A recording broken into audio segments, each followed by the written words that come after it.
Hi everyone, my name is Lee Sankey and today I'm going to be talking about playing octaves on the diatonic blues harmonica, and specifically I'm going to be running through an exercise which is aimed at medium and advanced players to help you improve your octaves. So I'm going to go through a little bit about how to do octaves, but I'm not going to dwell on it too much.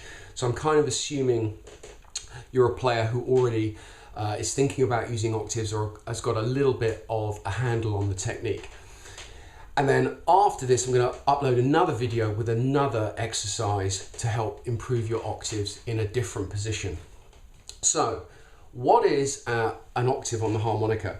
So it's an interval, and it's an interval higher and lower between the same note. So as an example, draw 1 on a harmonica is the same note as draw 4 on the diatonic harmonica. I'm using a C harmonica during this lesson, by the way. So draw 1 is the same note as draw 4, and you can use that as an interval, so going, or you can try and play those notes at the same time, which is what I was basically doing at the beginning of this video. So it produces this kind of sound.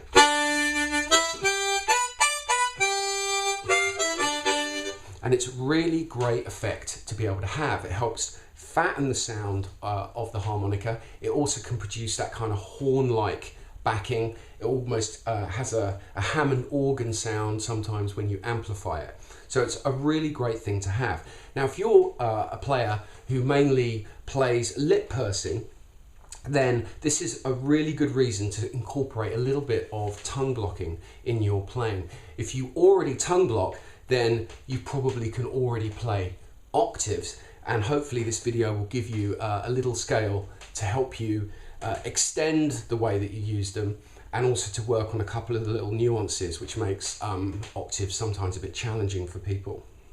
So how do you do an octave? So let me just say a couple of words on that very quickly. So if you don't know how to do an octave, essentially my advice to you to be able to learn this technique would be to start at the lower end of the harmonica and try and get that draw 1, draw 4 octave. Now what you're doing essentially when you play is that you're making the draw 1 and the draw 4 sound by blocking these holes in the middle, and you're doing that with your tongue, and essentially the air flows either side. Now it sounds more tricky than it actually is, so it's a case of a little bit of experimentation to find out what works for you. Start by breathing in, essentially covering holes 1 to 4, so you get this kind of sound. And you know, you don't have to be that precise. And then essentially what you're looking to do is you put your tongue on the harmonica, and you're looking for this piece of wood in the comb between holes 2 and 3, essentially. Now, that's not necessarily going to work for everyone. Everyone's sort of tongue is a different shape, etc. But with a bit of experimentation, you'll actually find by going, you'll find where that octave is. Now what I then do, and this is also a tip for medium and advanced players, is once you've got that, you really have to focus in and think about what part of your tongue in terms of the anatomy is making that happen. And for me, although part of my tongue is on the comb, the wooden comb post, I suppose, between 2 and 3 in this case, I'm actually concentrating on the flesh which is actually in the hole between 2 and 3. So when I'm moving up and down the harmonica, that's what I'm focusing on. I'm not so much thinking about the holes, I'm just thinking about moving that as an object, which is something you can sort of think about. And what it does is it helps simplify what's happening.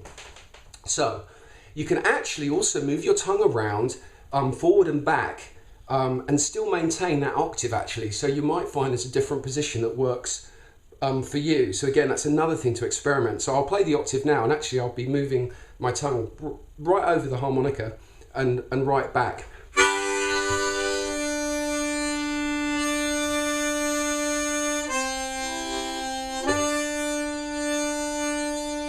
So you can actually, if you experiment, you can find actually you can move your tongue around quite a lot and still maintain that octave. So definitely worth incorporating that into your playing if you're a lip purser, and will give you the kind of, you know,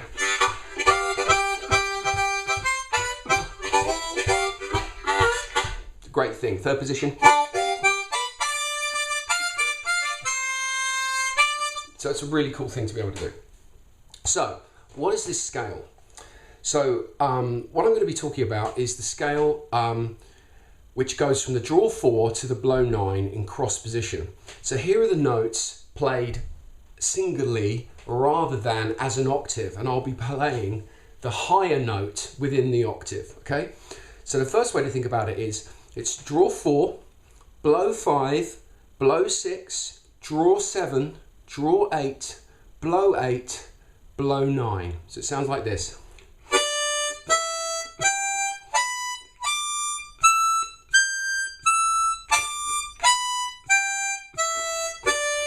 And you can turn that into an octave.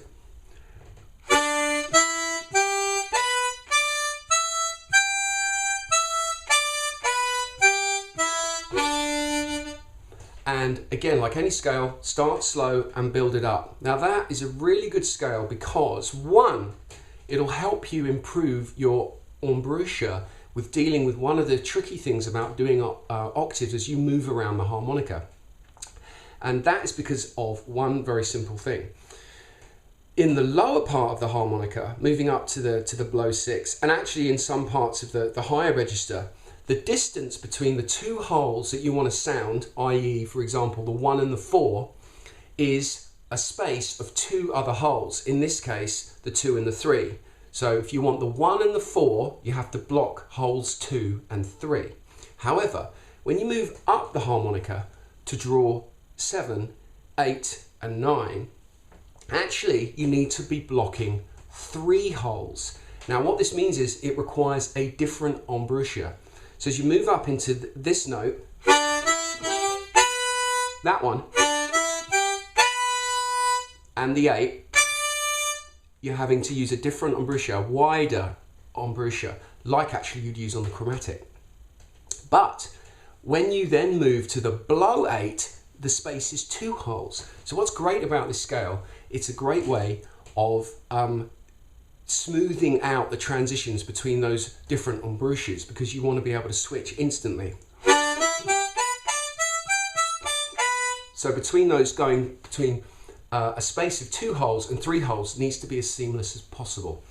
And that's something that medium and advanced players don't always have. So it's a great way of working on it. The second thing about this scale, just by playing it slowly, you will hear your own ideas and possibilities for licks. And I've uploaded about 30 tuitional videos now covering scales and tone and various other things, but I've uploaded a couple of videos about how to create your own licks and how to improvise and start improvising. And this scale is also a great way to start doing that. So as you're going up, actually you'll hear, just by playing, say for example, the first 4 notes, or coming down on the first 3 notes, you'll hear, oh yeah, that sounds like an intro, or that sounds like you know, a lick. So for instance, we take the first 4 holes here. So that's draw 4, blow 5, blow 6, draw 7 as an octave, these notes, as an octave. Sounds so cool. That is a great thing, for instance, on a swing or even a slow blues. So, you know, as an intro, 1, 2, 3. Okay, or in a swing number.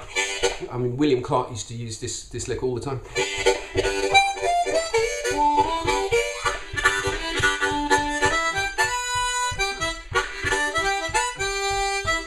And you'll find that actually you'll hear horn riffs and all kinds of things.